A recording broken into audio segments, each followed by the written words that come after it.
Bonjour à tous et bienvenue dans Le Mag sur Sensation. Je suis aujourd'hui avec Evelyne Vella. Bonjour. Bonjour. Evelyne, vous êtes une sculptrice professionnelle. Depuis janvier 2018, vous êtes inscrite en tant qu'artisan d'art à la Chambre des métiers et de l'artisanat de l'Essonne et vous possédez votre propre atelier sous le nom d'Atelier Méline. Racontez-nous comment a débuté votre passion pour la sculpture. Alors, il y a très très longtemps, en fait, j'ai participé à un téléthon dans lequel il fallait faire des pliages pour gagner des sous pour le téléthon. Et en fait, la personne qui animait l'activité a trouvé que j'avais une dextérité et m'a dit que je devrais essayer quelque chose de manuel. Et du coup, c'est ce que j'ai fait. Et voilà, du coup, ça ne m'a jamais lâché. C'était en quelle année ce téléthon? Oh, 95, je crois. Aujourd'hui, la sculpture fait partie intégrante de votre vie. Votre spécialité, c'est l'argile, mais vous avez aussi appris à sculpter la pierre, à tailler le bois et même à maîtriser le moulage. C'est quoi le plus difficile dans tout ça?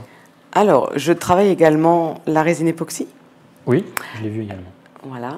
Le plus difficile, il y a des difficultés dans chaque spécificité et je pense que c'est plus ce que l'on préfère ou pas par rapport au travail de la matière. Moi, je préfère l'argile, je trouve ça plus doux.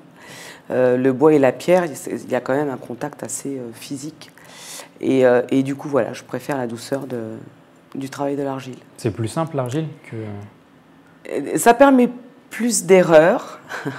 Avec la pierre, si on loupe, on peut réparer, ou avec le bois. Mais je trouve que l'argile, ça laisse plus de liberté. Oui. Donc vous sculptez des portraits allant de Johnny Hallyday à Napoléon Bonaparte. Vous faites aussi des nus, des animaux ou même des émotions. Qu'est-ce que vous préférez faire?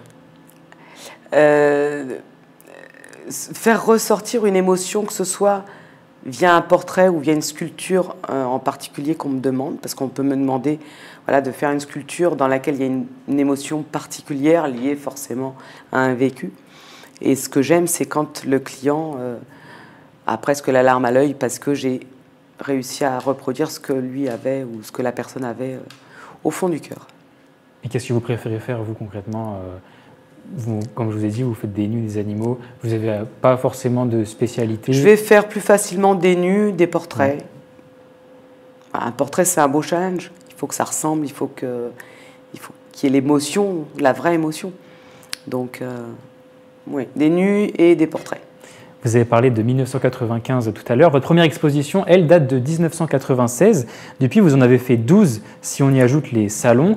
En 2021, vous avez notamment participé à 6 salons dans toute l'Île-de-France et depuis, plus rien, il me semble. Pourquoi? Si. C'est parce que voilà, je suis un peu feignante et un peu trop dans ma création, ce qui fait que j'ai pas mis mon site à jour. Mais j'ai exposé près de chez moi, à Cheptainville. J'ai exposé. Alors c'est vrai que ces 2 dernières années, j'ai quand même fait un peu moins d'expos d'art que d'artisans d'art. Mais là, je reprends cette année. J'ai 2 ou 3 expos de prévues en art et en artisan d'art aussi. Enfin, j'essaye de jongler sur les 2. Où ça, vos expositions? Alors, cette année, ça va être encore Cheptainville parce que c'est près de chez moi et que je le fais chaque année. J'attends une réponse parce qu'on n'expose pas où on veut. Hein, on expose suivant les places également.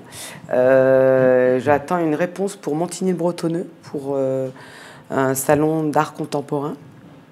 Salon international d'art contemporain. Au niveau de l'art, j'attends également une réponse, mais bon, ça va être plus fin d'année, début d'année prochaine. C'est pas encore assez précis.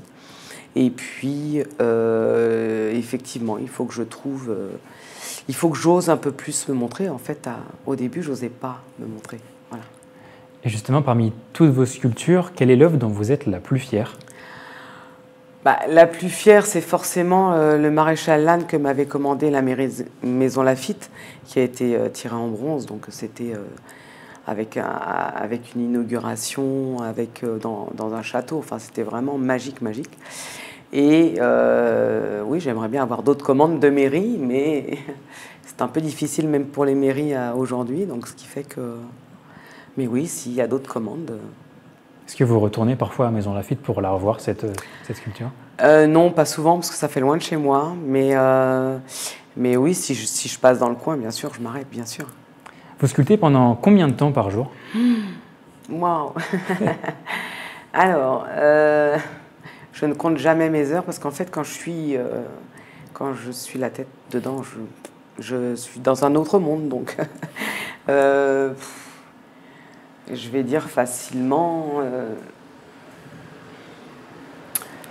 7 heures par jour. Et ça tous les jours, vous prenez un peu de repos? Non, je peux pas, malheureusement. Mais c'est pas du repos, c'est du plaisir. Oui. Souvent, les gens me disent t'as du courage. Non, non, c'est pas du courage. C'est de la passion, c'est du plaisir. Donc, c'est... Vous en avez un peu parlé juste avant. Est-ce que c'est compliqué de promouvoir ces œuvres d'art? Vous aviez eu du mal, vous venez de me dire. Oui, c'est compliqué parce que le temps de créer, le temps de trouver des idées un peu originales, parce qu'il ne faut pas non plus se cantonner à ce qu'on sait faire, il faut un petit peu aller voir plus loin. Et voilà, pour faire des créations, pour ensuite les réaliser. Et à côté de ça, en parallèle, essayer de trouver des expos d'art intéressantes et qui vous acceptent, parce que ce n'est pas parce que vous postulez à une expo d'art que vous êtes forcément pris. Donc c'est très long quand même, je trouve. Est-ce que vous vous êtes fait aider pour promouvoir vos œuvres? Non, j'avoue. Non? Non. Et est-ce que vous auriez aimé vous faire Oui, aider? j'aimerais, Ouais. mais ça a un coût financier qu'à aujourd'hui, je ne peux pas assumer, quoi.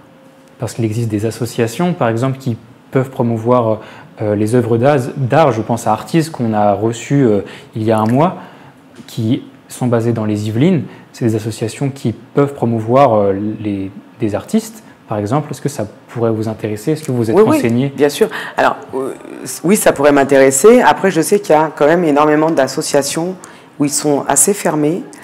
Et du coup, pour rentrer, c'est pas évident. Mais oui, si, je peux avoir des contacts, au contraire. Quel sentiment vous éprouvez quand vous sculptez? La sérénité. La sérénité? Le bien-être, c'est du bien-être. Oui, c'est ça, sérénité. Ça représente quoi l'art pour vous?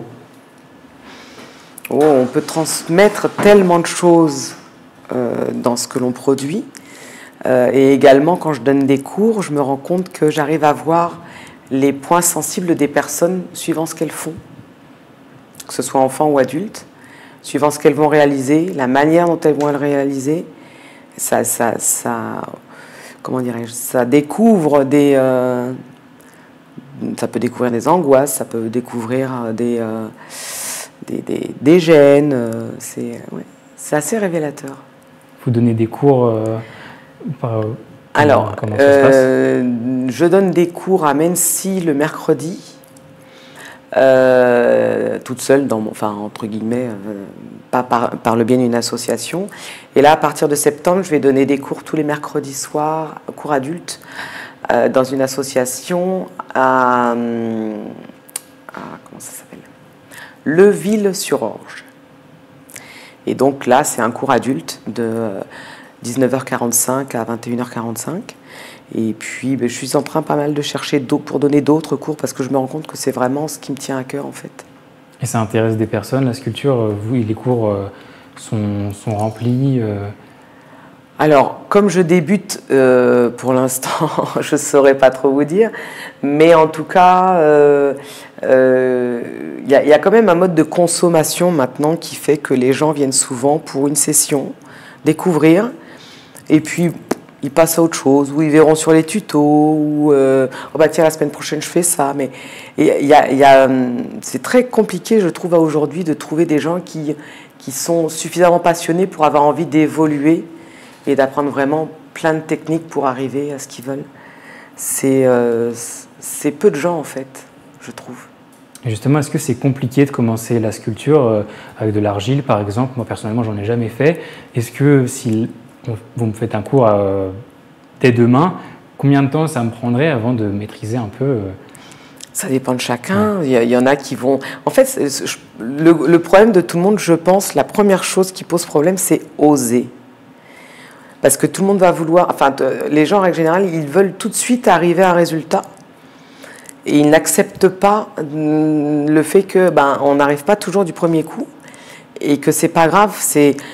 Non seulement c'est un apprentissage, mais en plus, le but, c'est pas de faire un beau résultat. Le but, c'est que ça nous plaise, enfin que ça plaise à la personne elle-même, et que elle a passé 1 heure ou 1 heure et demie, comme je disais tout à l'heure, sereine, zen, bien.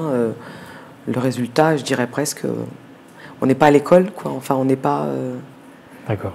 Je suis pas là pour juger. Je suis juste là pour que les personnes aient du bon temps, entre guillemets. Merci beaucoup, Evelyne, d'avoir été avec nous sur Sensation. Je rappelle que vous êtes sculptrice professionnelle et que vous disposez de vos propres ateliers, l'atelier Méline. Et pour revoir ou réécouter cette émission, rendez-vous sur notre site et application Radio Sensation.